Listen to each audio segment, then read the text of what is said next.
Assalamualaikum warahmatullahi wabarakatuh. Perkenalkan, nama saya Wan Sabdia dari Fakultas Tarbiyah Prodi PAI Unit 3 semester 8 NIM 101-2018-069. Di sini saya akan mereview jurnal saya yang berjudul Keutuhan Surah dalam Struktur Al-Quran. Teori Nazam dalam Tafsir Nizam Al-Quran wa Ta'awil Furqan bil Al-Furqan karya Al-Farahi. Sub Vol 13 nomor 1 Juni 2020 halaman 123 sampai 156 yang diterbitkan oleh Ahmad Solahuddin di UIN Sunan Kalijaga Yogyakarta dan Jamaluddin Hadi Kusuma di UIN Sunan Kalijaga Yogyakarta. Nah, selama 8,5 abad Islam menguasai India, namun mereka tetap minoritas. Umat Islam di India menduduki posisi penting dalam konteks politik. Mereka terdiri dari raja dan kaum bangsawan. Adapun umat Hindu adalah kelompok mayoritas dari kalangan bawah yang tertindas mandaling pada tahun 2013. Islam di India akhirnya roboh di tangan Inggris ketika Inggris berkuasa. Hindu berafiliasi dengan Inggris dan menjadi anak emas. Berikutnya Islam mendapat dua tekanan, dari Inggris dan dari Hindu yang ingin balas dendam. Segera Islam menjadi kalangan minoritas yang terbelakang. Pendidikan rendah dan miskin, akhirnya Islam terbagi menjadi dua. Gerakan Sir Syed Ahmad Khan dan gerakan di Deoband Sir Syed Ahmad Khan memiliki berafiliasi dengan Inggris demi memajukan Islam. Kaitan antara munasahab dengan najam yaitu bentuk lanjut dari munasahab.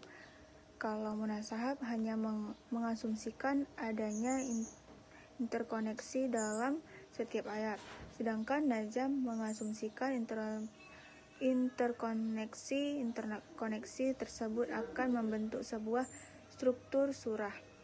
Misalnya pada interkoneksi antara ayat pertama hingga ayat kelima.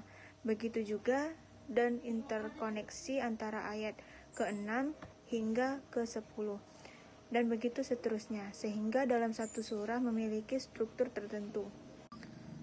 Al-Quran mengalami 3 kali fase penurunan. Pertama, penurunan Al-Quran ke Laut Mahfuz. Kedua, penurunan Al-Quran dari Lauh Mahfuz ke langit 2. Ketiga, penurunan Al-Quran dari langit dunia ke bumi di masa periode Nabi Muhammad secara periodik, terpisah-pisah dan tidak secara utuh. Hal ini menjelaskan bahwa Al-Quran telah selesai semenjak sebelum Nabi Muhammad diutus. Nah, kesimpulannya yaitu teori nazam merupakan bentuk lanjut dari munasahab ayat.